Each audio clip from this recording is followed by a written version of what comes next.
This is Javi's pick, right? Yes, it is. Javi's movie. Okay, cool. All right. Hey, everybody. Welcome to Camp Slash Horrorcast, where we talk horror movies from the past every Monday at 8 p.m. Central Time, live on Twitch. I am your head camp counselor, Duck. I'm here with other head camp counselors. First, we have David, Squeal Like a Pig, Squeal Jessup. David, how are you doing today, sir?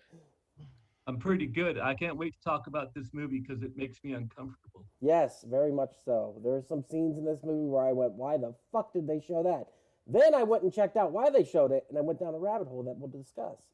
Next, we have Jay. I'm 12, but I've been 12 for a long time, McClinton. Jay, how are you, sir? Truer words. Truer words. I'm doing just fine. I'm really excited about this one. Yeah, it should be an interesting conversation or a short one. We'll see. I don't know how much of this is there. We'll stretch it out. Finally, we have Javi. Are you a vampire? Byres. Javi, how are you, sir? I'm fantastic.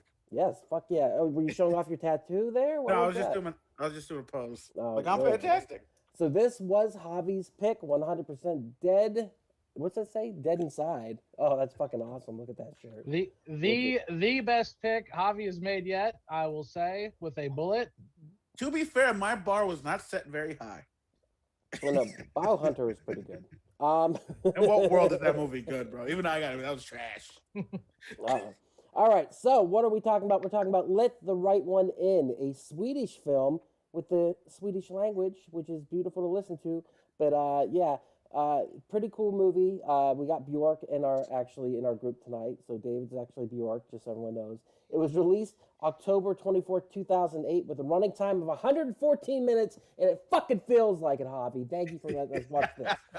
Is it Bjork from Iceland, not Sweden? Yeah. Yeah, but her name, I mean, it's the only Swedish name I could come up with. All right, budget of $4.5 million with a box office of 11.2. At least it made back its money. Set in Stockholm suburb of Blackburg in 1982, Oscar, a bullied 12-year-old, dreams of revenge. He falls in love with Ellie, a peculiar girl. She can't stand the sun or food, and to come into her room, she needs to be invited. Ellie gives Oscar the strength to hit back when he realizes that Ellie needs to drink other people's blood to live. That makes no sense. Okay, that she needs to drink other people's blood. How much can love forgive? How much can love forgive? I have no idea. This movie was long as fuck, and there was a lot of stuff that did not need to be in here. The novel is a lot more detailed, of course, and it takes some other twists and turns that are nowhere in this movie. The American version of the film, I'm going to say off the bat, think it's better. So fight me. Fight me!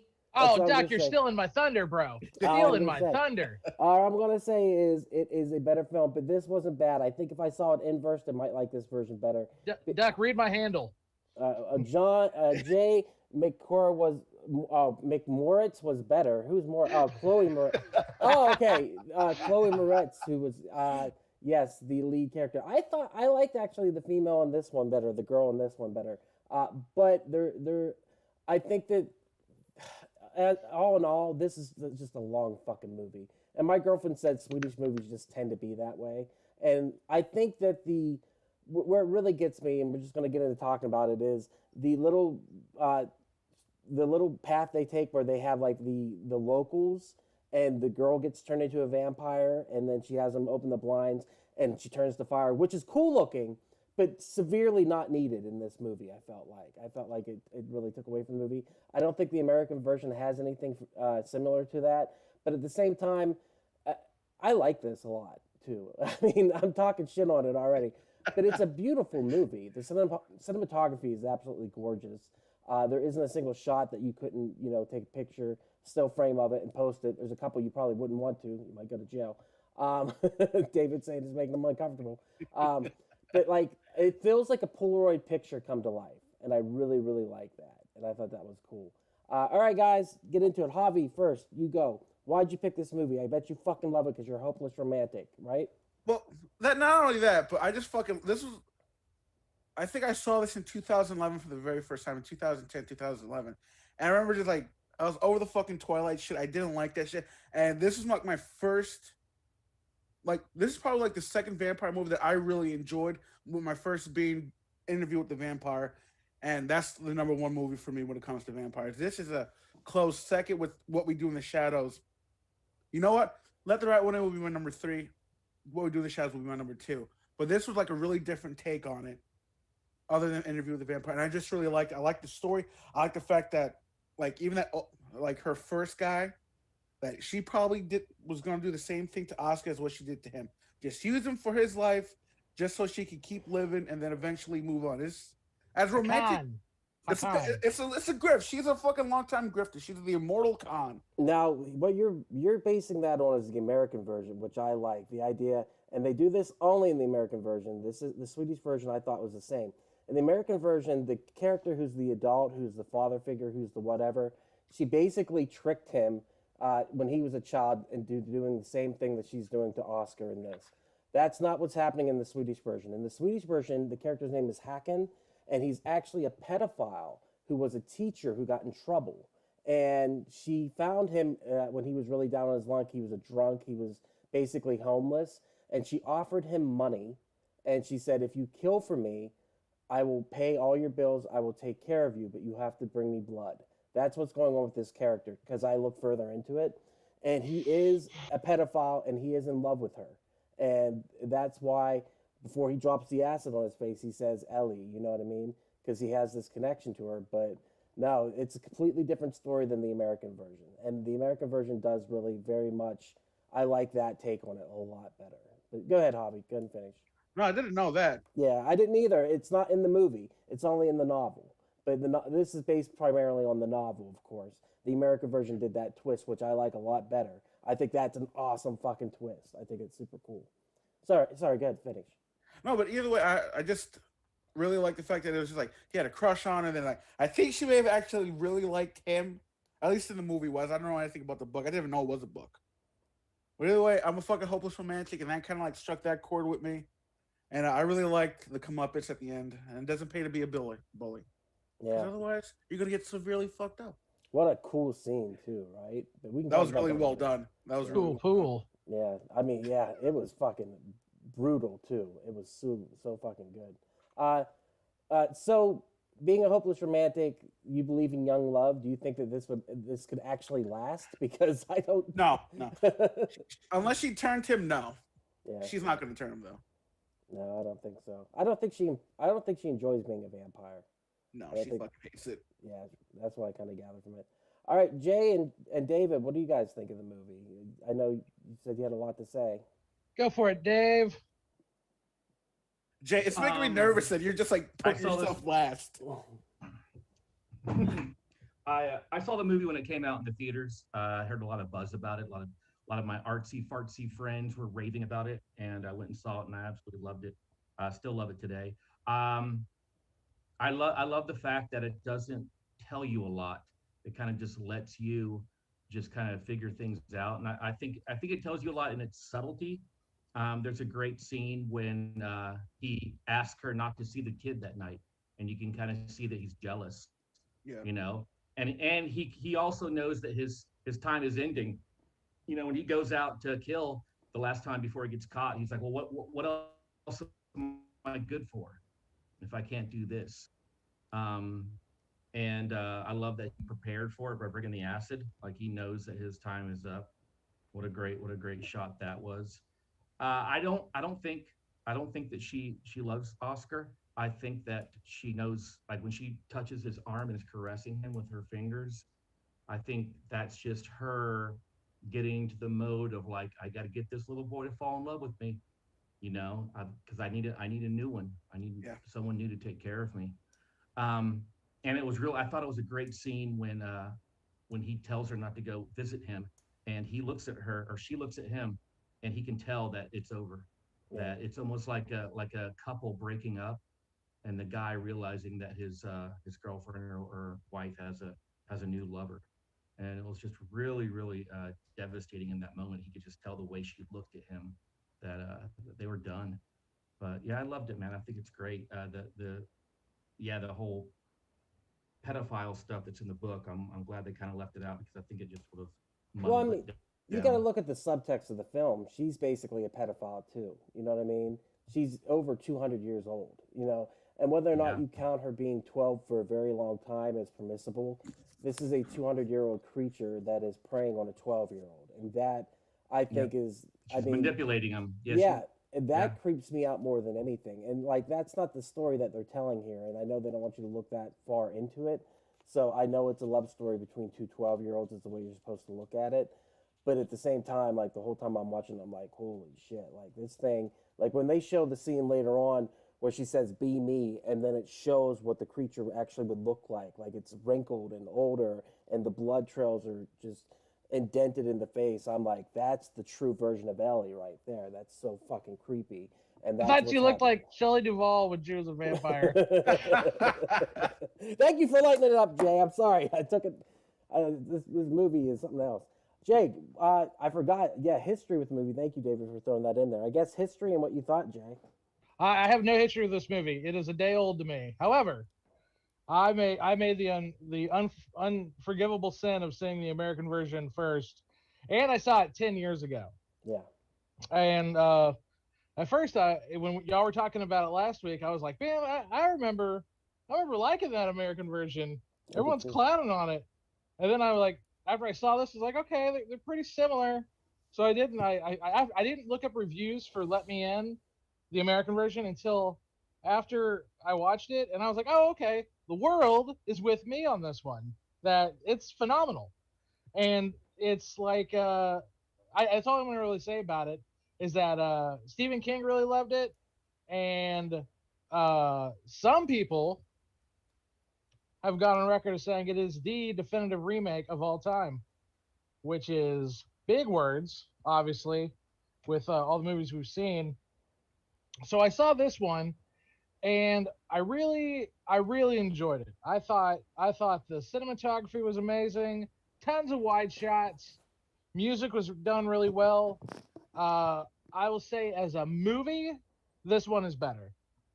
As a horror movie, the American one kicks the shit out of this one, just because it wanted to be a horror movie. I think this movie wanted to be a love story, and in that regard, I think it succeeds remarkably well. And it does. And I know the scene you were talking about, Duck, the scene where she's changing, and you see whatever you see, and I'm like, that was awkward. So I looked up, and apparently Ellie was born a boy. Yes, the she vampire was born a boy. This movie is a trans allegory in some way. Yeah, that because literally I was like, what the fuck? Why did they show that? They're showing the castration scars is what they're showing, and that's why it looks so whatever it looks like. I was just like shocked that they showed it to begin with, so I had to go down that rabbit hole and find out. But basically, she was a boy named, I believe, Elias, who was castrated by a very rich, wealthy person who I believe was a vampire, and then she was turned. So when she says to him, like, what if I wasn't a girl? She's implying that she was born a boy, and like that it was not. I always thought it was implying that she's a vampire, because it's even in the American version they don't show the castration scar, thank God. But yeah, that really took me back for a second. I was like, well, Jesus, what the fuck? But I you know, I'm in a relationship with a trans woman. You think I would have saw some of the fucking signs of like a little bit of the story happening here, but I didn't see any of it. So I was in the book. They go way further into it, and they actually deal with a lot of the feelings for the boy of Oscar, and like, you know, he's bullied and he's called faggot a lot. You know, one of the first things I dealt with whenever I went into my relationship with my girlfriend was, are people going to look at me like I'm gay? Because they're not going to understand the trans part of it. They're just going to jump to gay immediately. And I realize that's something that people think, but I feel like, you know, I always tell people I'm in a straight relationship, but the fact that the boy felt the same way, he's like, well, are these kids right? Are they? It's just a thought process that goes along with it.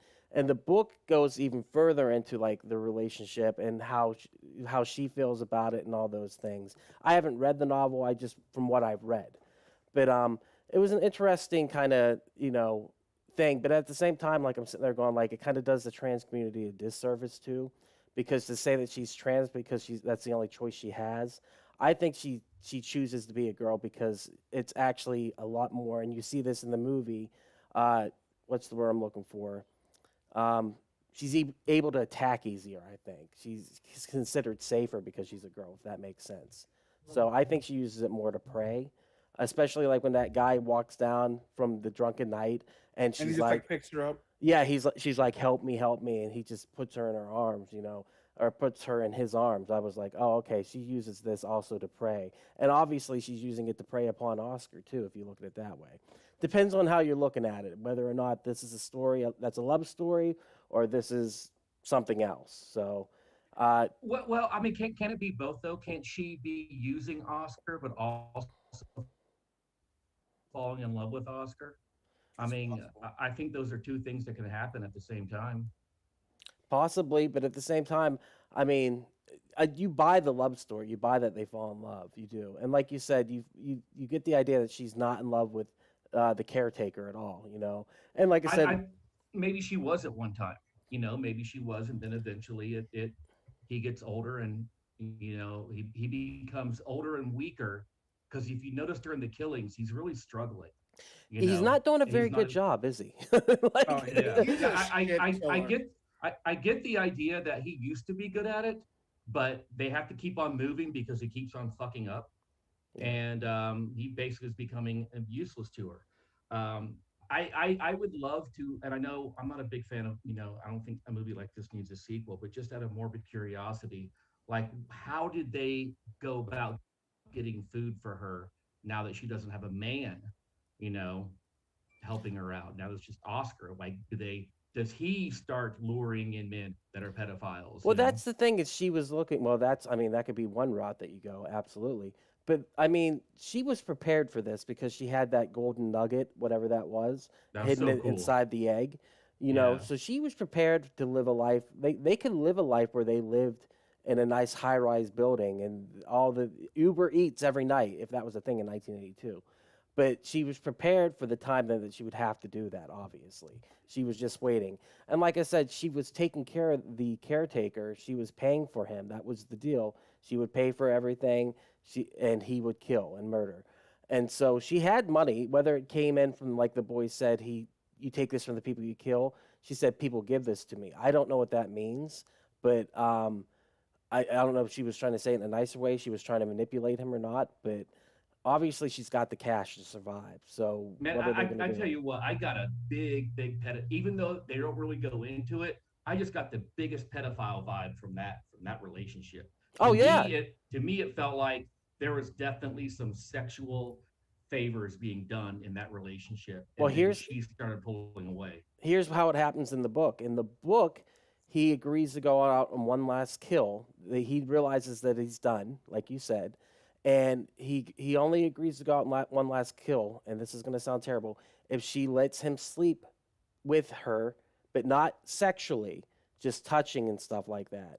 And so that when he goes out in the one last kill, that's whenever he actually dumps the acid in the face, and then everything kind of happens the way it does. She drains him of blood. He falls out of the window, blah, blah, blah. But he actually survives the fall in the book and becomes a vampire. And there's another character named Thomas that's not in this, who's actually Oscar's friend, who ends up killing him in the end. So does he regenerate his face, or is he stuck like in that scarred state forever? I don't know, but it's scarier if he's in the scarred phase. I know that. That was a cool effect, man. That was like to me it almost felt like the Elephant Man, the way he looked. Like John Hurt? Just so like he's so fucked. Like, dude, like dude, no more dates for that guy. Yeah. Like one way or the other. He wasn't a looker to begin with. Right. But he was pretty good looking before the acid when you do a side by side. And you know what, Jay? I think my biggest issue I had with the American version, two of the biggest issues was let's hear it. The actress, Chloe Grace Chloe? Yeah. She's not androgynous enough. No, she's way too pretty. Yeah, way too pretty. And my second one was there's over 50 CGI shots in Let the Right One In, and I challenge you to name them all because they're so subtle and they're done so well you don't see them. Whereas in Let the Right One In, man, there was some awful CGI. You mean Let Me In? Yeah, Let Me In. Especially when she attacks the guy underneath the bridge, that was done so poorly. It just totally took me out of that movie. So her being not androgynous stuff and the shitty CGI. Well, okay. Well, I would definitely agree with both of those points. However, I do think she overall does a better job for me because what Chloe Moretz can convey that I didn't see at all from this girl was sinister. And I thought Chloe Moretz played sinister I agree with you. Yeah. way better. She played the manipulator way better. But if you looked at a lot of the roles she did around this time, like she was in Kick-Ass, she was in 500 Days of Summer. I mean, she always played this kind of like, always played this very coy, worldly. A lot of her choices around this time were kind of reminiscent of like Jodie Foster when she was her age. She took on a lot of roles that were very mature for her. And this is another role where, she's playing a 200-year-old vampire. And I thought in that regard, I thought she played that way better. Whereas this girl, I think she played the innocent a lot better because, like you said, she is more androgynous because she's quote unquote, in the world's eyes, probably, considered less attractive than Chloe Moretz. And so she kind of has to use the tools God gave her. And she does.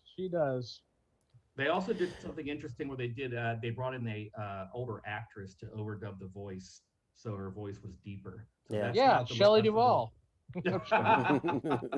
Poor Shelley. Oh my gosh, I feel so bad for her. They actually had an actress dub over. Yes.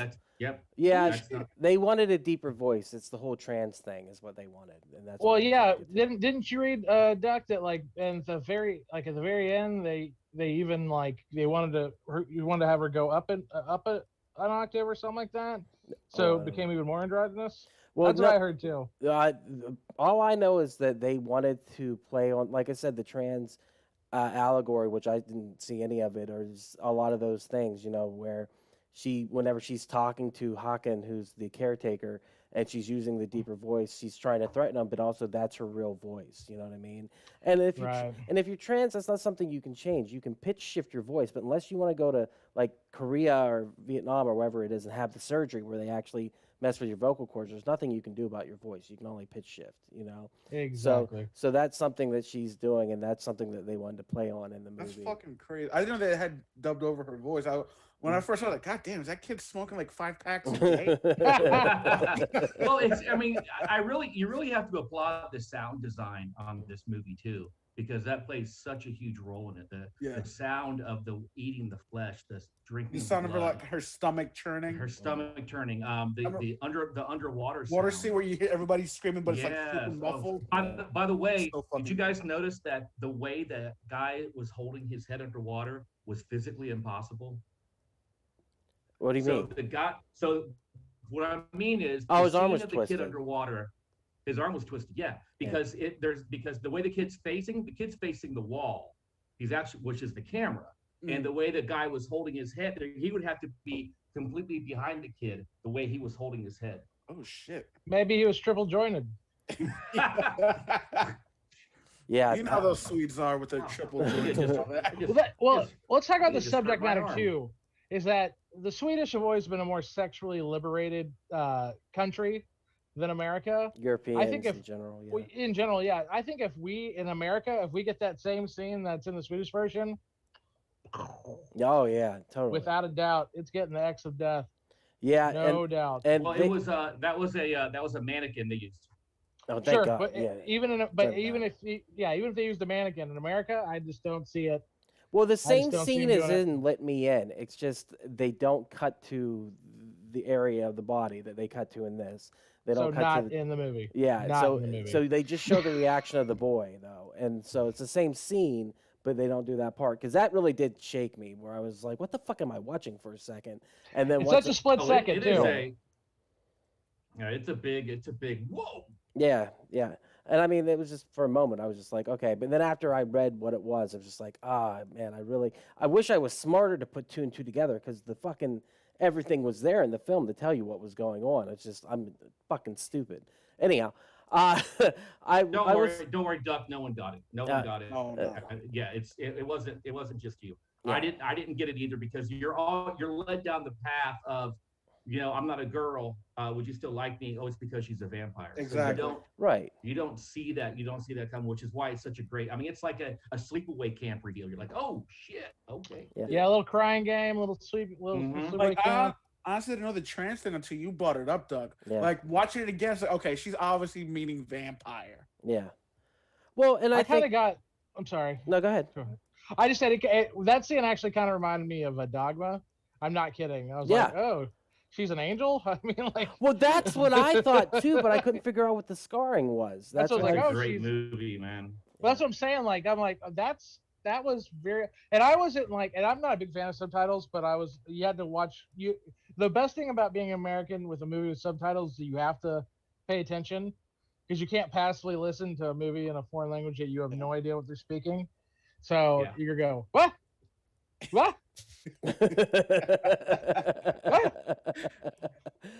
I wanted to bring up the music in this. The music is fucking killer. I think that it gives it a lot of its soul.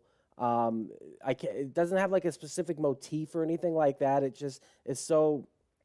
The ambiance of it is just perfect for the movie, and I guess like it's just because it's slow. You know what I mean? Just like the movie itself, it is slow and it allows itself to build over time. The other thing is there's a couple cool scenes, and that's mostly what I clipped. The violence in this is so visceral, whether it be whenever she jumps on the guy's back and she takes him down and then she snaps his neck. Like that was amazing. Yeah, and that's visceral whenever they're cutting him out of the ice. You see the ice log and you see his head resting on the side, actually facing the camera. I was like, holy shit, that's crazy. Well, how about the when the body falls from the hospital? That was so fucking Oh my god, yeah. dude. So when they show violence, it feels real. And that's what I think makes it real, because you've got this slow story going between these two adolescents, falling in love and just their, what might remind anyone of their first romance. And then you've got this visceral violence, and it reminds you that life is short. And even if you're a vampire, you never feel like she's safe. I feel like she's in more danger because she's a vampire, because she has to go out and kill to feed. And then they show her in the tub during the day, and then you're just like, holy shit. And I guess that's why they show the subplot of the older woman burning up in the blinds. It shows you how dangerous it is to be a vampire, because it didn't take much sunlight for her to go up flambe. You know what I mean? I love that choice in a lot of vampire movies, where, like, I guess it was the remake of Fright Night, where like sunlight's an insta kill. Yeah. Like, it's not like like if it touches you, you're done. You're done, son. And it's like, I think that's a very, I think it really does level the playing field of how powerful vampires are, for something like sunlight to be just like it's like flash paper. Yeah. They're it done. goes up quick. Boom. By the way, I think that's a pretty decent remake too. Fright Night, yeah, it's pretty good. Well, to me, we were talking about our favorite vampire movies. Fright Night is my number one of all time. I love it. I love the original. I love the original. The They're remake both is great. fun. But the remake's fun. first one It's a pretty good job. Yeah. I saw that in the theater, and that was an audience screaming type of movie. That's a perfect people were just 80s popcorn screaming. movie. Oh yes, it was. Perfect. It definitely was. It's bomb. Hey, did you guys, speaking of vampire movies, don't want to get on a tangent, but did you guys ever watch Innocent Blood? Oh yeah, with the one with Anthony LaPaglia. Yeah, and that Anthony LaPaglia. that beautiful French actress. LaPaglia. I love saying that name.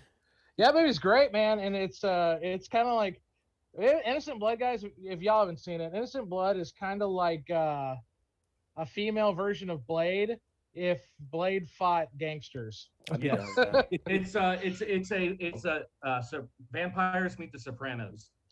Absolutely. And what was the girl's name again?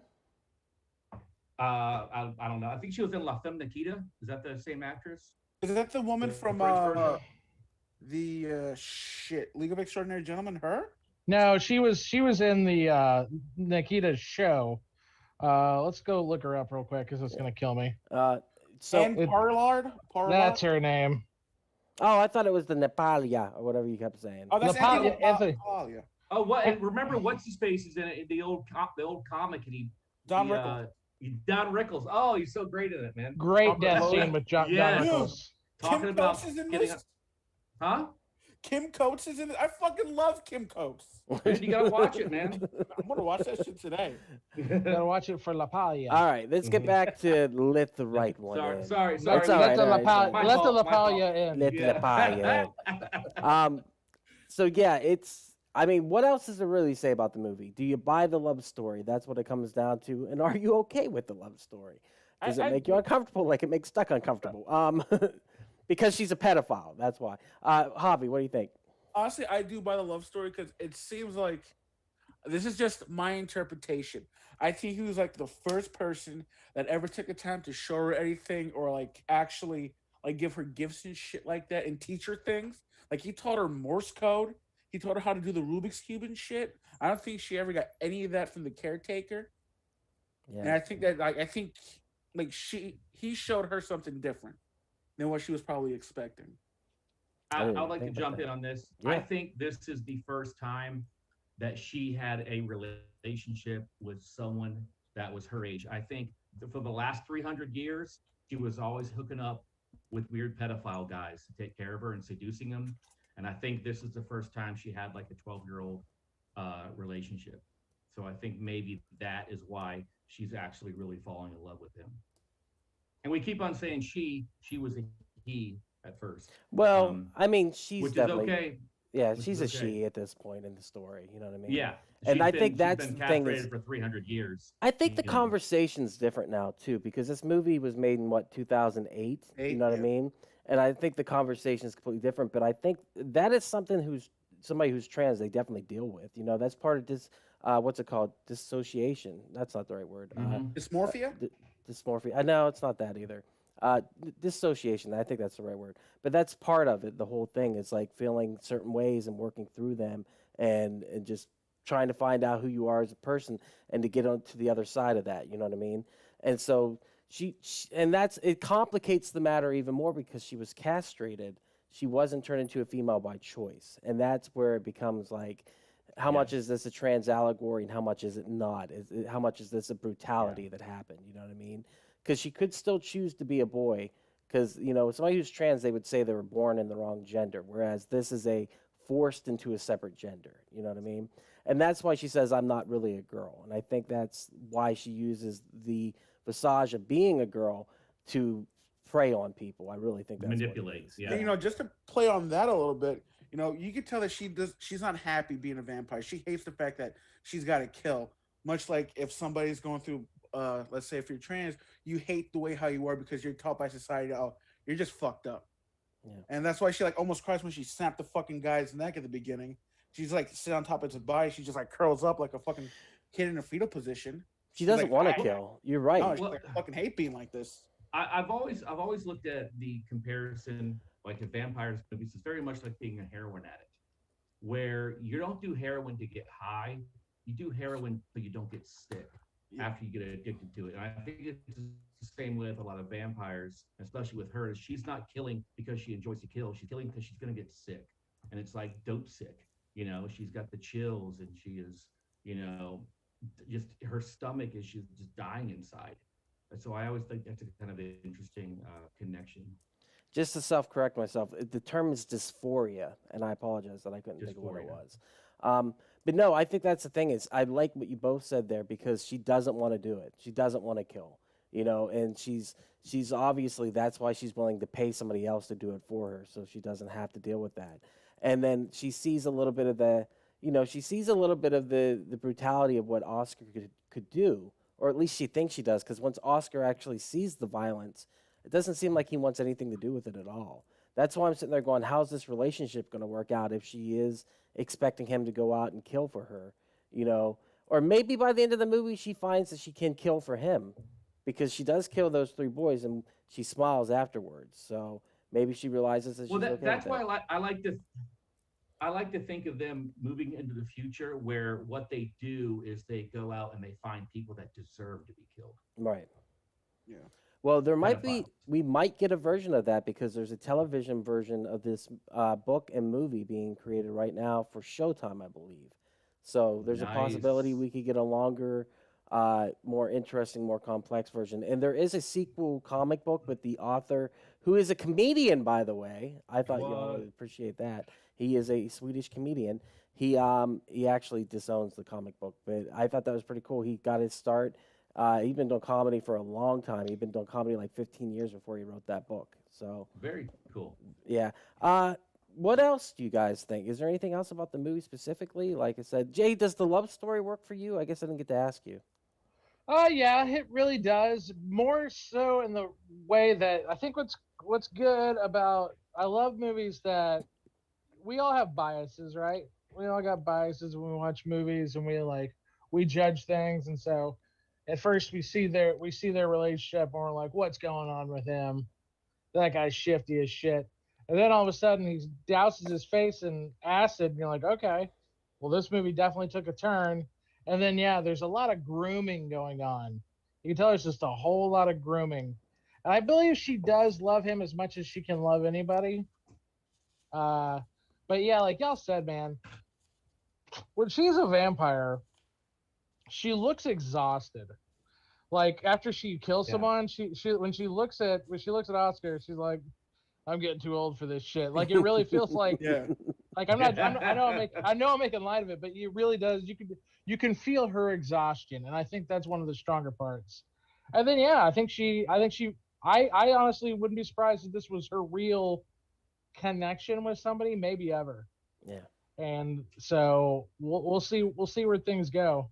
Yeah, I think there's in my perfect ending story, I think she will eventually turn him. I do. Yeah. What a killing duo that will be out there. I also just want to say, I wish that actress had done more movies because she was fucking great. Fantastic. I think the last movie she did was in 2013. And it's like, fuck. She was really good. The idea of her having to continually get caretakers reminds me of a movie with David Bowie called The Hunger. And him and Susan Sarandon. Yeah, Susan Sarandon. Yeah, but that's another thing where you have a vampire, a female vampire, that has a caretaker or lover, and eventually that person goes away, so she has to get another one. And so it's that idea of continually having to re-up. So you think about with this movie, Let the Right One In, 300 years, how many people has she had to get to be her caretaker? Right. And in the beginning, was she just killing people? And then she eventually got sick of it. So then was the old guy, the guy that killed himself, was he her first caretaker? Did she kill people, and then after a decade or eons of doing it, she finally got sick of it? Who knows? Yeah, I think does the book even say that? No, because in the book, like I said, he's a pedophile that she pays, and I don't know if it goes into further detail about that, because I think she was like an apprentice to another vampire or something like that. But I think that you're hitting the nail on the head. Okay. What's interesting, and they did it properly in Let Me In, is that they attack that by saying, instead of the caretaker idea, that she has not only seduced this child, she has seduced before, and that person is the person who was taking care of her. I think that's a more interesting idea. I think, is it Elias Cotier who plays the caretaker in the American version? No. Elias Cotier plays the detective, which is a brand new character that wasn't in this one. Yeah. Richard Jenkins plays Thomas. Thomas is the caretaker. And that's what's interesting to me, that the kid ends up finding out that he's just one in a line of different ones, and he accepts that and he goes with that. That's what stuck with me from that movie, where I was like, holy shit, she's done it before and she'll do it again. Like, it's so evil to say, but like, when did that movie come out? 2010. Oh yeah, that's why a lot of people fast. That's why I think I didn't like it. Well, that's the whole thing. That's why a lot of people consider it to be the greatest remake of all time, and I can see their idea. So like we watched The Fly a couple weeks ago. David, would you say The Fly? Would you say that's the greatest remake ever? Would you put that right there at the top? Hands down, yeah. See, this is why a lot of people say this one's better. And it's The Fly didn't have very big shoes to fill. Let Me In had massive shoe, and then the director. It came out so soon.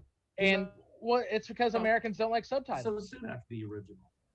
Right. Well, I think the only reason why Americans got to That's make true. it is because even the director of the first movie, it's not his story. Yeah. You know what I mean? It's not an original piece. It's an adaptation of a book. So I think they're allowed to. I feel like there was some more leeway with that. But also, what you just said, this is probably one of the most original takes on the vampire story ever, and that's why I think people like this story and it resonates with them because they know vampire lore, they know all the little things, they know that she has to drink blood, they know that she has to ask to be let into a room or else she'll bleed out or whatever happens. You know, we know these things in vampire lore. That was a great scene too. Them. That was very intense. And it's the look on her face, the blood covering her face, and the way that she doesn't clean it off immediately. It's freaking creepy. But you know all the vampire lore, and so the fact that this still allows you to have vampire lore, but at the same time shows it in a different way and shows in an adolescent and a character that's supposed to be innocent but does these evil things. It's just a unique take on it. Go ahead, Hobby.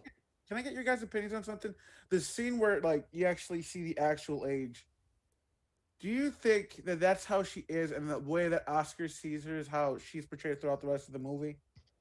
Like maybe that's her like breathing, like, oh fuck, his eyes are closed. I can finally not have to like keep casting this fucking spell and keep this image. Maybe like that's her actual appearance. And when her Oscar is like visible, his eyes are open. She's just kind of like sinking in like I guess like she's like a changeling, just shape shifting back to a 12-year-old girl.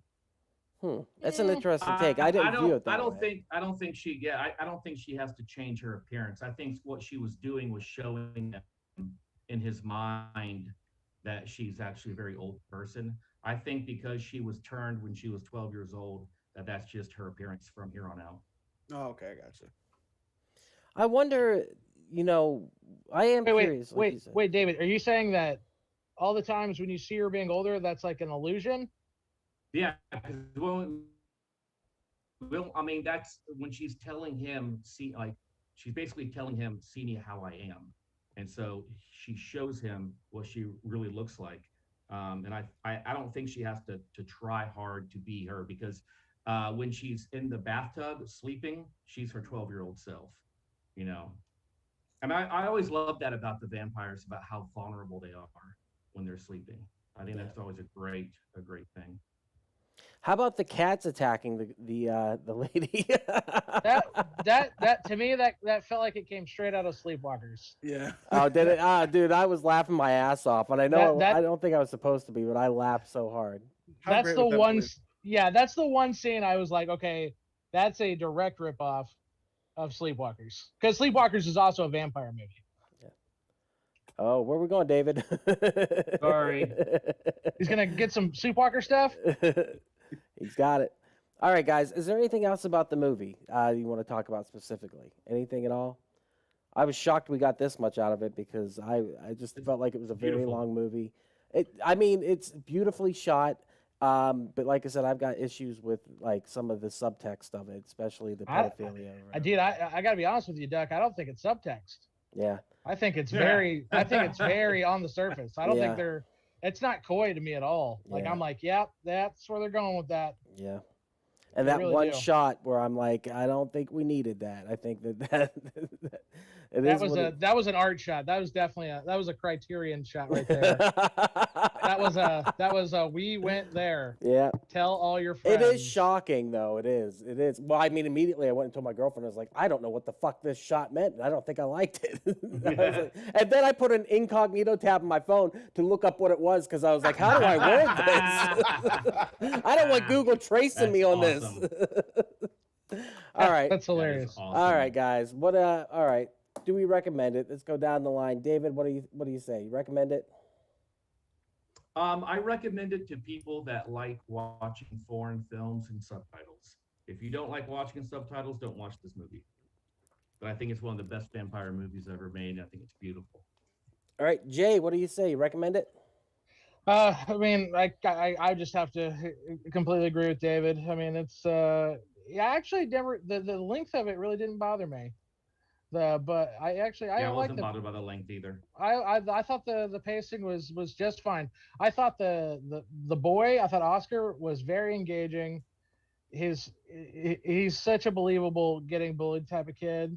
So his story was really good. Yeah, it's definitely. Oh, and I want to talk about my favorite scene in the movie is when he whacks that bully with that stick. Dude, I jumped out of my couch and screamed when he did that. I was like, to the face. Yeah. And then, but what happens? What happens? The bully gets down screaming, and he gets in trouble. Yeah. That's what you get for standing up to bullies. When it comes back at the end, when the brother shows up with the knife, I'm like, holy shit, this kid is Yeah, fucked. okay. I knew that he was going to be saved because I'd seen the American version, but I was like, I bought into that scene, hook, line, and sinker. I was like, holy shit. Like, do these guys rule the pool? Is this this is their turf? Well, it is really fucked up because it's like, are you really gonna murder this child? You're gonna drown him right now because you beat up your little brother? You know, like it was. I mean, because 3 minutes is obviously, way too long. And also, did you notice that she let that one little girly kid live? Like she killed all the kids at the pool except for the kid that was kind of scared and sitting on the bench. I thought that was kind of. I thought it was kind of ambiguous when I saw it because I was like you saw what she did to the other kids, and he's just sitting there, and I wasn't sure if she was like quick death, or if she let him live because I didn't see him moving. He was moving. He was alive still. I just didn't see him moving. Yeah. That's all. Javi, you recommend the movie? Of course you do. You recommend. Oh, absolutely. Well, I'll also go in the same vein as David. Be careful who you recommend it to. Don't just recommend this to anybody because now there are a lot of people who be like, oh, subtitles. Fuck off. Not a first date movie either. Definitely not. No. Let's let the right one in. It's rather romantic. Oops, look at that. Never call me again. Yeah. Where are you going? The movie's just getting started. Oh, yeah, she's gone. Oh, I'm being reported? Okay. Yeah. Did you like the scene where you got to see the crotch? Huh? You see that? Let me talk to the screen guy and see if he can rewind it for us. Yeah, it was. I recommend it. It's a good movie. I recommend the American version over it. It's shorter. It's sweeter. I think it's got more interesting stuff. They're the same length. Almost to the second. It's the same length. It's better. Hands down, it's a better version. That's all I'm gonna say. And it's more. When I say it's shorter, I guess I feel like it's more compact. Like it's just there's a lot more going on it. It's scarier. It's a more aggressive movie. It's got a more aggressive soundtrack. It's an American horror movie. That's just it. I think Jay really hit it on the head. It's more of a horror movie. Yeah, this for sure. is almost more like a love story. Yeah. And I also, the director, Matt Reeves, I'm a huge fan of Matt Reeves. That's why I can't wait for his version of the Batman to come out. There are packs of fans that have decided to bridge the gap between both movies, where in their mind, they almost look at the American movie as canon. What do you mean? Like it's a continuation? Like it's its own thing. I mean, like, there are a lot of similarities, but at the same time, it's a very American movie. Like I wouldn't be surprised if a lot of Swedish fans like the American version better because it's something outside of what they're used to seeing. You know what I mean? Like we like this aggressive, American horror movie that's also kind of borrowing from us. It's cool. Everybody wins kind of thing. I mean, like the characters don't have the same names. They do a few things different, I mean, the overall linear stuff is pretty much the same, but they really kind of stand on their own. I really kind feel of like a reimagining instead of a remake. Would you say? Yeah, it's definitely. I mean, like that's the biggest reviews it gets is that they call it inspired without being, disrespectful or whatever. So that's the way I look at it. Can't go wrong. Let us get to some clips then. Do not worry, I did not clip that one scene. Jesus. All right. Hopeful.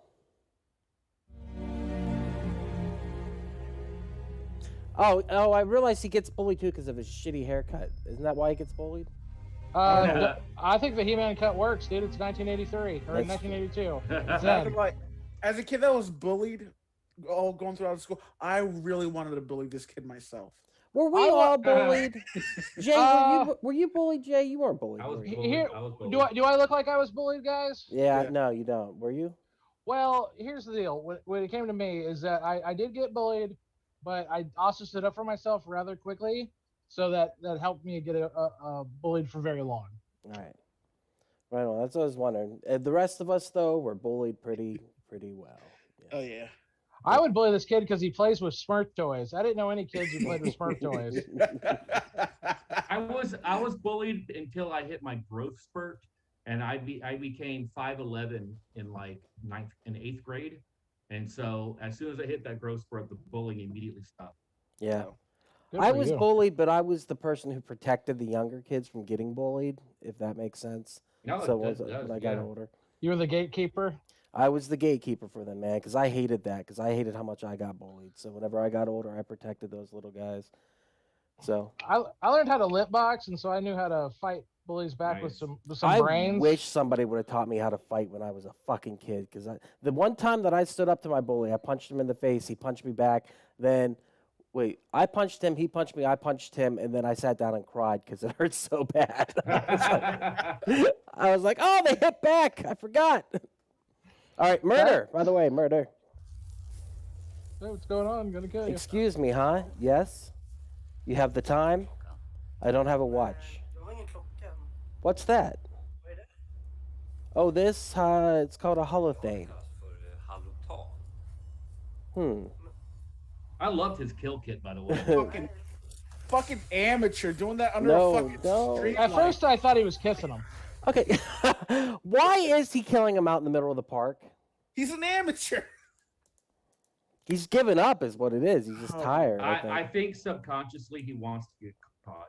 Maybe. That's the point. Like, you can literally see the traffic going behind them. Like, he's right off the highway. It's ridiculous.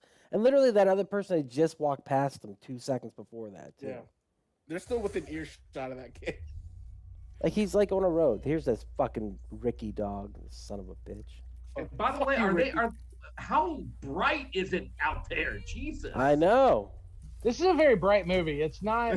It's just not very. It's just not very dark in Yeah, general. but you can literally see the stadium lighting in the background, man. Look at that. It's super bright. All right. The Jungle Gym, which is the classic of this movie. It's the shittiest playground I've ever seen, but I like when she jumps off it. We had one of those in the projects in New York. The exact same? Not the exact same, but just like a little playground. Yeah, but usually there's a swing set and a slide, not just a jungle gym, right? That was just a jungle gym. Oh, really? Bor du här eller? Do you live here? Yeah?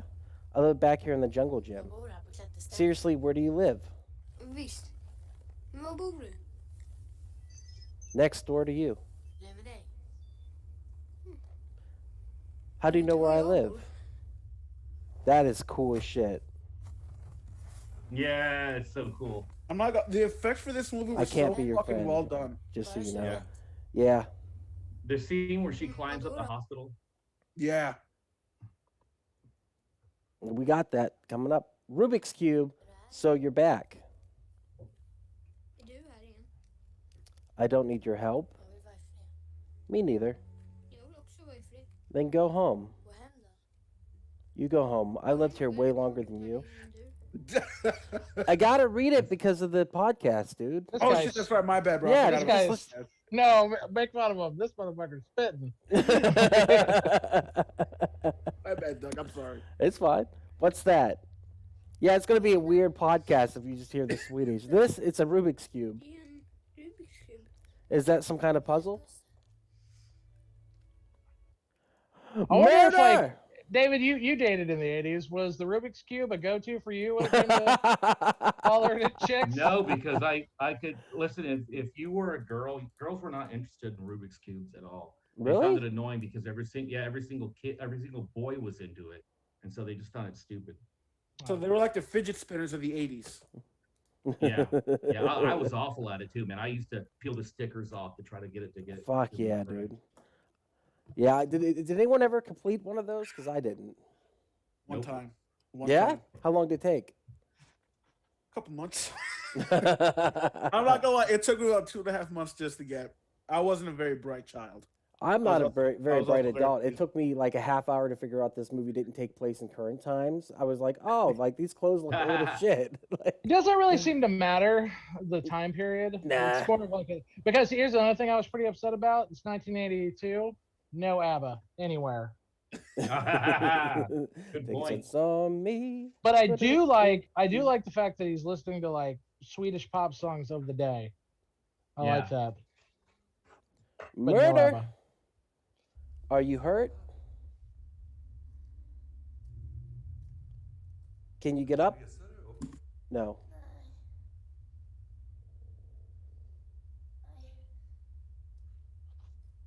I can't. Come here. I'll carry you. Take you to a phone. That's when I started to realize that this was, when he said take you to a phone, that this took place there. Oh, shit!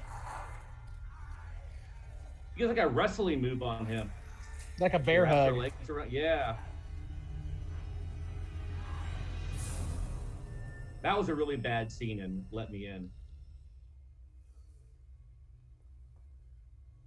Oh, yes. Oh, snap. But she does that as, Oh. but it's like it's a humane thing to do. Yeah. Mhm. Well, Also, yeah, so he because won't you don't turn. want him to turn. We see what happens, and I guess that's why that's in this movie too. But like you see, like when the older woman starts to realize that she's becoming a vampire, she chooses death over drinking the blood. You know. All right, we got a repeat, meaning he doesn't do a very good job. Oh wait. Oh, I didn't realize I said repeat because I thought the same thing, that she was trying to get another kid to grow up with and be the caretaker. But this is that scene. Could you do me one thing? Or could you do one thing for me? Yes. Will you not see that boy tonight? All right? He does look jealous. Yeah, totally, man.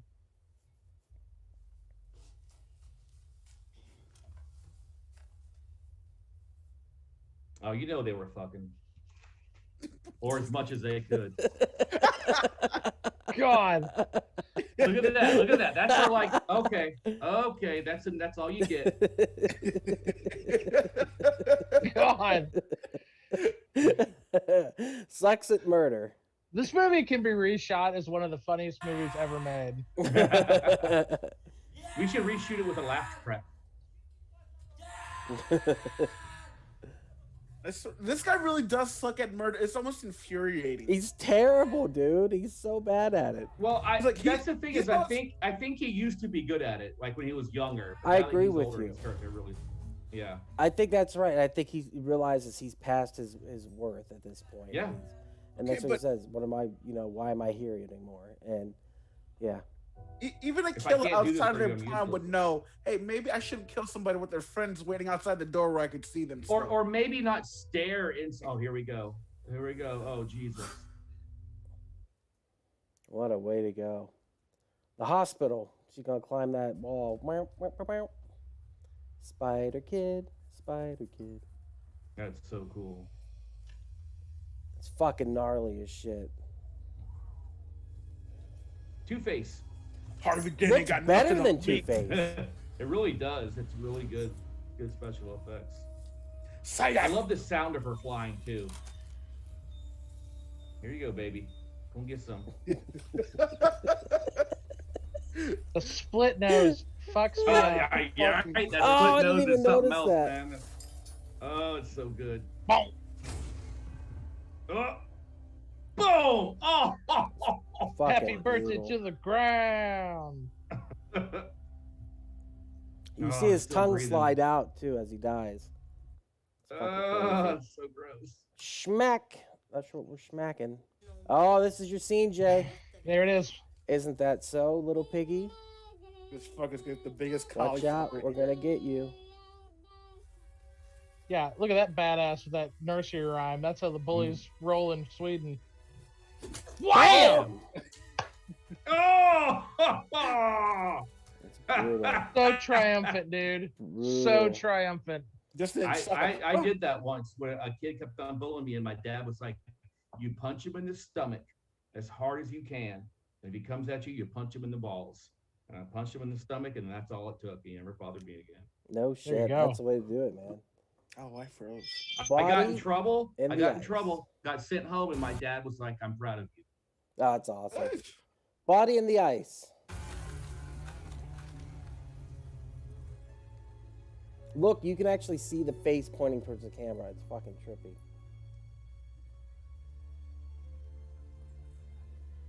do this little close up on it here in a second. That's a Paulus car. Vamp attack!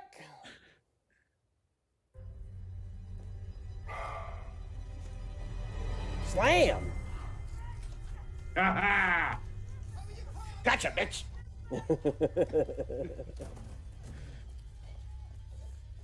I couldn't figure out why they kept following these minor characters though the whole movie, and that bothered me. They're pretty much kind of replaced or like by Elias Koteas in the new one. Yeah, the detective. Yeah, it's just one of those things where I just couldn't figure it out. But I guess I get it now that I've watched it and I've had a couple days to think about it. But I love this scene and I'm gonna laugh. Cat attack!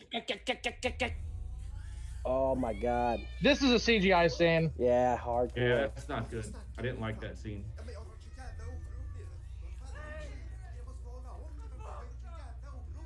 Luna, stop right there. Come on, tell me what happened. This looks so freaking.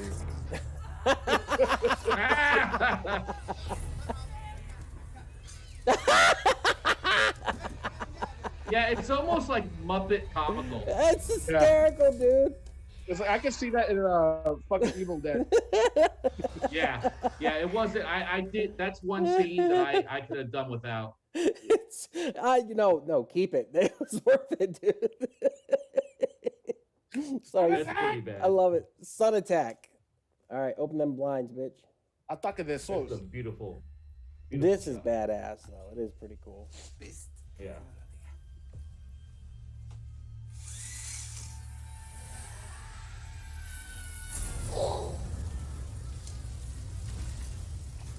Oh yeah.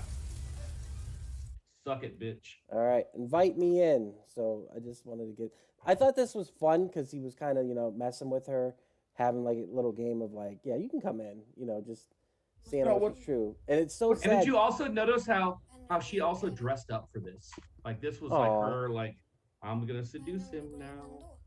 Well, she looks so happy too when she shows up. You know what I mean? Like, and then I guess it's probably a big deal because she never goes to the door. She always goes to his window.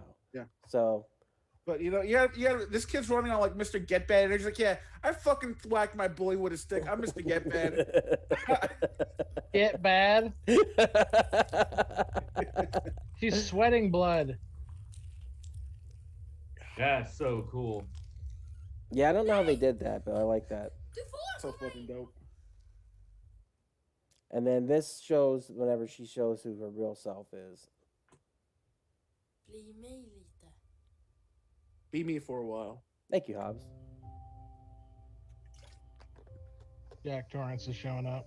There, that's so freaking sad.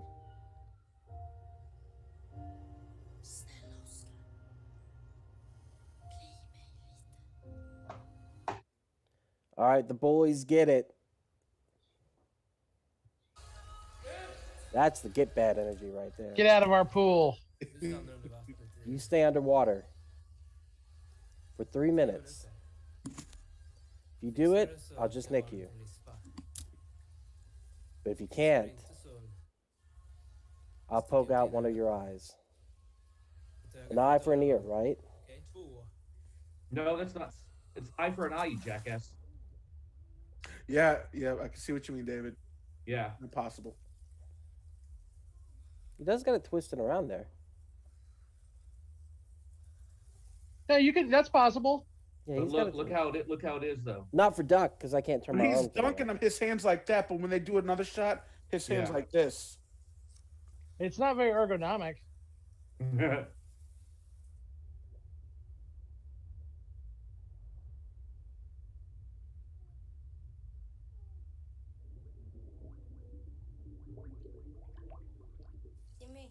That sound. The sound design is so good. I like too that they show that there's a bigger fish. That there's a reason that Connie's the bully that he is. Yeah. Because he's got the older brother who's a dick, and then whenever he comes up to him, they even say that, like, I guess we see who wears the pants in that house or something like that. It just shows that there's always a bigger bully, and that's usually the case with most bullies. Here it is. I love this thing where you just see his feet. Just Yeah, it's so creepy. shit. creepy.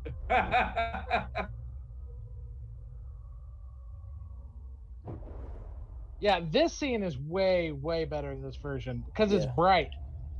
I love the brightness of it. You get to see everything. It's absolutely brutal. Oh, I got you.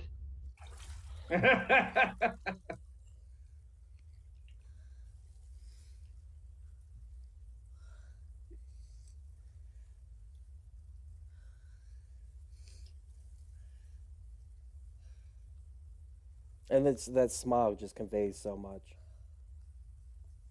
He really didn't think she was coming back, you know. No. And so what he Morse codes here is the word kiss. She says kiss, and then he says kiss.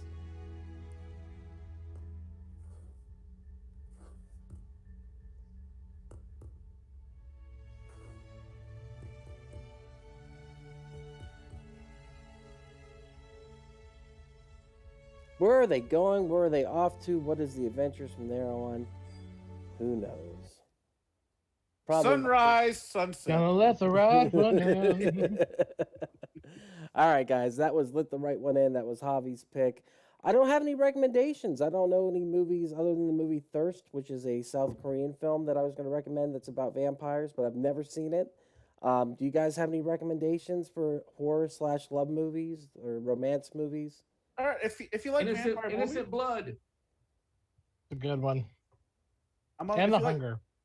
If you like Oh, vampire yeah. movies, my recommendation is going to be Interview with the Vampire. You're right. That is kind of like a romance/horror movie, and it is bomb. That movie is so good. Definitely holds up. And it also has the young version of a vampire and how they would behave with Kirsten Dunst in it. So what a good movie though. Fucking killer movie. Holds up. Take a life, Louie. I remember that being like a big deal because they were gay basically.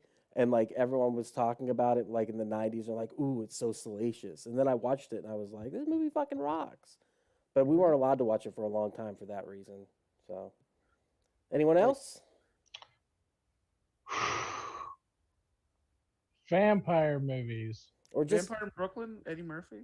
Oh, just- horrible. Near dark. Near dark. Near Dark's pretty damn good. And I always recommend Fright Night, the original. Yep. Yeah. Probably the first meta vampire movie would be Yes. Fright Night. Very meta. Yes. Yeah, we should Totally definitely agree. watch that at some point. The original Andy McDowell. Yeah, I'm so shocked none of us had ever thought to do Fright Night. That's Yeah. such a fun Such a watch. fun movie, man. Yeah. Well, I'll tell you what we're doing next. People Under the Stairs. That's right. What? Yes. What? That's our next movie. So hopefully we can handle that one gently. That movie Oh, is no. so fucking We campy. I love it so No, much. no. We're talking about it. We are Yeah. talking about Yeah. People Under the Stairs. All right. Well, that's going to be our next movie. So with that said, David, where can they find you on the internet? Facebook at Stop Motion Nightmares. Instagram at Children of Dave. And if you live in Dallas, come on out to Curiosities and Curious Garden to see my horrible. Oh, can I show you guys something? Yeah, kick it out. I want to show you my newest creation. Hang on. But yeah, Curiosities and Curious Garden. You come out and see my creepy dioramas. I wanted to show you guys my one I just finished. Getting ready to take it up there. If I can turn it on, there we go. It is the one that's a light inside of an eyeball. So here is the eyeball.